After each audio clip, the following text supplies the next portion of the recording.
ಪಟ್ಟಣದ ಹೊರಭಾಗವನ್ನು ಈಕ್ಷಿಸಿದೆಯಾ ನೀನು? ಸಪ್ತ ಪರ್ವತಗಳಿಂದ ಮಧ್ಯದಲ್ಲಿ ಉಂಟು ಅಸಮರಾಶ್ಯವೆನ್ನಿಸಿದಂತಹ ಈ ಪ್ರಾಗ್ಜ್ಯೋತಿಷ್ಯ ಪಟ್ಟಣ. ಇಲ್ಲಿಗೆ ಯಾರು ಸಮ ಇಲ್ಲ ಅಂತವನಿಗೆ ಭಾವನೆ. ಮೊದಲಿನವ ಸಮ ಇಲ್ಲ ಅಂತ ಹೇಳಿ ಅವನೇ ಹೋದ. ಈಗ ಇವ ನಾನು ಅಸಮಬಲ ಅಂತ ಹೇಳಿಕೊಂಡಿದ್ದಾನೆ. ಅದಕ್ಕೆ ಬೇಕಾಗಿ ಕಾಣುತ್ತಾ ಇರುವಂತಹ ಈ 7 ಸುತ್ತಿನ ಕೋಟೆಯ ಮಧ್ಯದಲ್ಲಿರುತ್ತೆ ಅಂತಾದ್ರೆ ಮೊದಲು ಕೋಟೆ ಮುರಿಬೇಕು. ಈ ಸಪ್ತ ಪರ್ವತಗಳು ಜಲದುರ್ಗ, ನೆಲದುರ್ಗ, ಅಗ್ನಿದುರ್ಗ, ವಾಯುದುರ್ಗ, ಆಕಾಶದುರ್ಗ, ಗಿರಿದುರ್ಗ, ನೆಲದುರ್ಗವೆನ್ನುವ ಈ ಸಪ್ತ ದುರ್ಗಗಳನ್ನು ದರ್ಶನದಿಂದಲೇ ಭೇದಿಸಿದ್ದೇನೆ. ಮಾತ್ರವಲ್ಲ, ಅದು ದೂರದಲ್ಲಿ ಕಾಣುತ್ತಾ ಉಂಟು. ಏನದು? ಜೇಡರ ಬಲೆಯ ಹಾಗೆ ಕಟ್ಟಿದ್ದಾನೆ ಪಾಪಿ. ಅದುವೇ ಮುರನ 6,000 ಪಾಶಗಳು ಇಲ್ಲಿ ಇದಕ್ಕೆ ರಕ್ಷಣೆಯಾಗಿವೆ. ಆ 6,000 ಪಾಶಗಳನ್ನು ಕತ್ತರಿಸಿದ್ದೇನೆ. ಇನ್ನು ಇಲ್ಲಿರುವುದಲ್ಲ, ಮೇಲೇರಬೇಕು. ಗಿರಿದುರ್ಗದ ಮೇಲ್ಭಾಗದಲ್ಲಿ ನಿಂತು ಕಳನಿಗೆ ಗೊಬ್ಬರಕ್ಕೆ ಆಹ್ವಾನ ಕೊಡುವ ಹಾಗೆ ಪಂಚಜನ್ಯ ಮೊಳಗಬೇಕು. ಯಾರು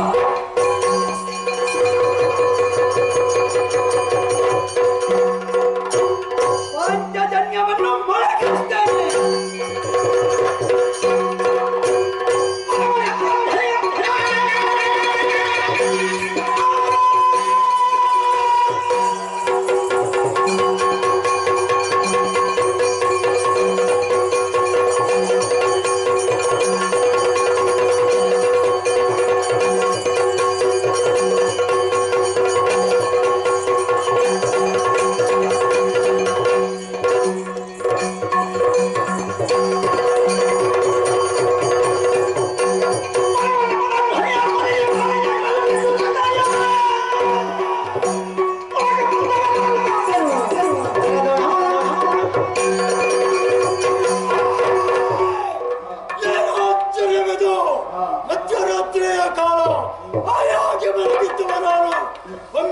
ಕರ್ಣಗಳಿಗೆ ಅಪ್ಪಳಿಸಿದಲ್ಲ ಶಂಖಧ್ವನಿ. ಈ ಕಾಲದಲ್ಲಿ ಶಂಖವನ್ನು ಓದಿದವನು ಯಾರು? ಈ ನಮ್ಮ ಪ್ರಾಗ್ಜ್ಯೋತಿಷ್ಯ ಮೂಲಕ್ಕೆ ಬಂದವನು ಯಾರು?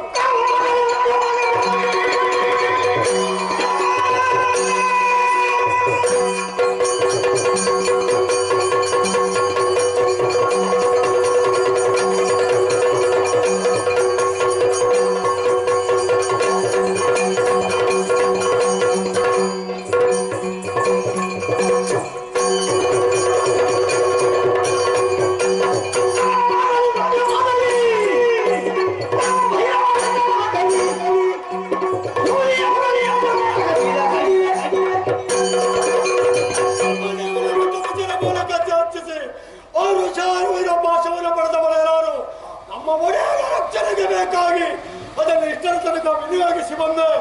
ಅತ್ತವೆಲ್ಲ ಪಾಠಿಸಲ್ಪಟ್ಟಿದೆ. ಇದನ್ನು ಕುಳ್ಳರಿಸಿದವರು ಯಾರು ಅನ್ನುತ್ತೆ ತರ್ಕಿಸಿದಾಗ ಕಾಲವೇ ಕಾಲ ಭೈರವನೇ ಮೃತ್ಯು ಆಗಲಿ ಬಂದವರನ್ನು ಎದುರಿಸಬೇಕಾದ ನನ್ನ ಹೊಣೆಗಾರಿಕೆ.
ಅಂತ ಭಾವಿಸಿದೆ.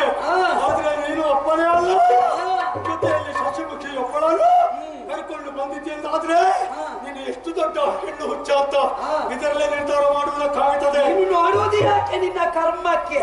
ದೇವರು ಕೊಟ್ಟದ್ದು ಕಣ್ಣು ನೋಡುವುದಕ್ಕೆ, ಅದು ಗೊತ್ತಾ? ನೋಡುವ ಹಾಗೆ ನೋಡು. ನಾಲಿಗೆ ಇರುವುದು ಮಾತಾಡುವುದಕ್ಕೆ. ಕರಿಮಣಿ ಸರಿ ಕಾಣ್ತಾ ಉಂಟು ಪಾಪಿ ಮಗನಿ. ನನ್ನ ಹೆಂಡತಿ. ನೀನು ಪಾಪಿ ಮಗ ಅಲ್ಲದಿದ್ರೆ ಈ ಕಾಲವಲ್ಲದ ಕಾಲದಲ್ಲಿ ಅದು ಕೂಡ ಪ್ರಾಯದ ಹುಡುಗಿಯನ್ನು ಕರ್ಕೊಂಡು ಬಂದಿದ್ದೇವೇನೋ ಪಾಪಿಗಳ ಲೋಕದಲ್ಲಿ ಮಂತ್ರಿ ಇದ್ದಾನೆ ಅಂತ ಸುದ್ದಿ ಬಂತು. ಮಂತ್ರಿಯನ್ನೇ ತೆಗೆಯುವಂತ ಬಂದ. ಆ ಪಾಪಿಯ ಲೋಕಕ್ಕೆ ನಿನ್ನನ್ನು ಕಳುಹಿಸುವುದಕ್ಕೆ ಬಂದವನು ಇವಳನ್ನ ಕಟ್ಟಿಕೊಂಡವನು.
ಎನ್ನುವುದನ್ನು ಅರಿತೇ ಬಂದಿದ್ದೇನೆ.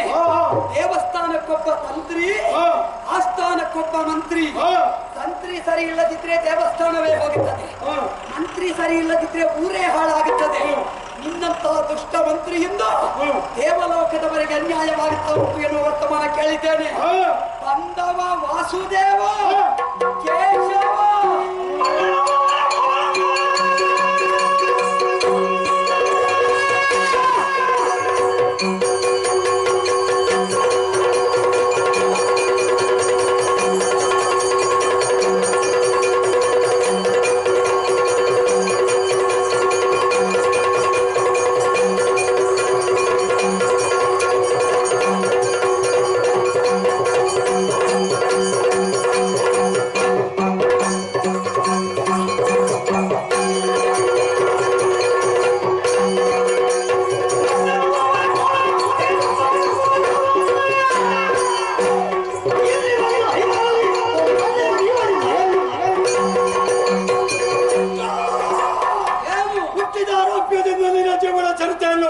ಚೆನ್ನಾಗಿ ಅರಿತವರು ನಾವು 6 ವರ್ಷದಿಂದ ಹಿಡಿದು 60ರ ವಯಸ್ಸಿನ ಬದುಕಿಯನ್ನು ನಿಂತವರು ಆಗುತ್ತದೆ.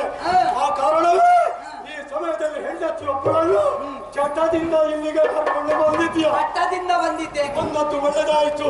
ನಿನಗೆ ಚಟ್ಟ, ಅವಳನ್ನು ಪಡೆಯುವಂತ ಹಟ್ಟ ಎಚ್ಚರಿಕೆ ಕೊಡ್ತೇನೆ. ಮಂತ್ರಿಗಳಿಗೆ ಯಾವ ಹುಚ್ಚು ಇದ್ರೂ ಸಮಸ್ಯೆ ಇಲ್ಲ. ಯಾವ ಮಂತ್ರಿಗೆ ಹೆಣ್ಣು ಹುಚ್ಚು ಉಂಟು ಅವನ ಕತೆ ಅಲ್ಲಿಗೆ ಮುಗಿಯಿತು. ಮಂತ್ರಿಗಳಿಗೆ ಹುಚ್ಚಿರುವುದಲ್ವೇ ಆ ಪೀಠದ ಮಹಿಮೆ, ಅದು ನಿನಗೆ ಗೊತ್ತಿಲ್ಲ. ಇನ್ನ ಈ ಮುದುಕನೇ ಮಂತ್ರಿ ಸ್ಥಾನದಲ್ಲಿ ಕುಳಿತು ಕೊಡ್ತಾರ ತನ್ನಷ್ಟಕ್ಕೆ ಹುಡುಗಿಯನ್ನು ನಿನ್ನ ತಲೆ ತೆಗೆದು ಮುಂದಿನವರು ಜಾಗೃತರಾಗುವ ಹಾಗೆ.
ನಂಬಿಕೆ ಉಂಟು ಗೊತ್ತುಂಟಾ? ಅದು ಲೆಕ್ಕವಲ್ಲ ನನಗೆ.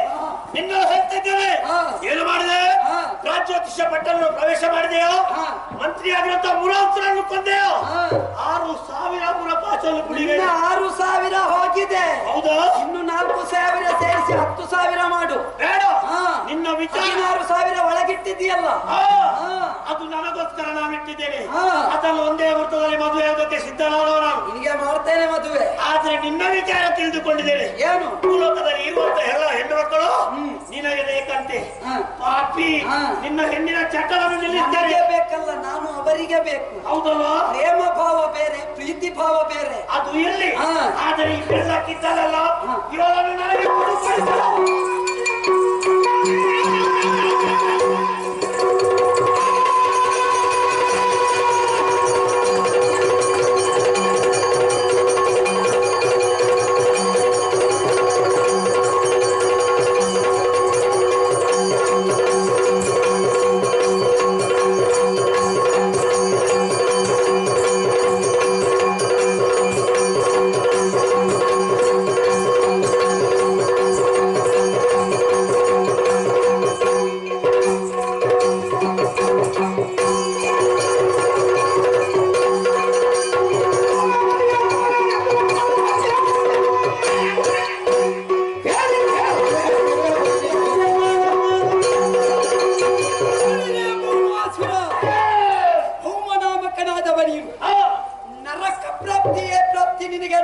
ಸಾಕ್ಷಿ ನಿನಗೆ ಒದಗಿದೆ ಹೆಸರು. ಒಳ್ಳೆಯ ಕೆಲಸವನ್ನು ಮಾಡಿ ಭೌಮ ವ್ಯಕ್ತಿತ್ವವನ್ನು ಹೊಂದಿ ಲೋಕಮೂರರಲ್ಲಿ ಖ್ಯಾತಿ ಸಂಪನ್ನನಾಗಬೇಕಾಗಿತ್ತು. ಅದರ ಬದಲಾಗಿ 16,000 ನಾರಿಮಣಿಯರನ್ನು ಸೆರೆಯಲ್ಲಿ ಧೈರ್ಯ ಉಂಟು, ಮದುವೆ ಆಗ್ತೇನೆ. ನಾಗಲೋಕ ಭೂಲೋಕವನ್ನು ವಶ ಮಾಡಿಕೊಂಡೆಯಾ? ದೇವಲೋಕದ ಮೇಲೆ ಅಭಿಯೋಗಗೈದೆಯಾ? 14 ಲೋಕ ನನ್ನ ವಶದಲ್ಲಿದೆ. ಅದಿತಿ ದೇವಿಯ ಕುಂಡಲ, ಕುಬೇರನ ಧನ ಸಂಪತ್ತು, ಅರುಣನ ಪಾಶ ಎಲ್ಲವನ್ನು ಕೊಂಡು ಹೋಗಿದ್ದೇನೆ. ಎಲ್ಲವನ್ನು ಮರಳಿ ಒಪ್ಪಿಸಬೇಕಾ? ಯಾವುದು ಎಲ್ಲಿರಬೇಕು ಎನ್ನುವುದು ನಿರ್ಣಯ ನಿನ್ನದಲ್ವ? ವಾಸುದೇವನಾದ ನನ್ನದು. ಹಾಗಾಗಿ ಹೇಳ್ತೇನೆ, ಅಪರಾಧಕ್ಕೆ ಮಣಿದೆ ಅಂತಾದರೆ ನಿನ್ನ ತಲೆ ಉಳಿದಿತ್ತು.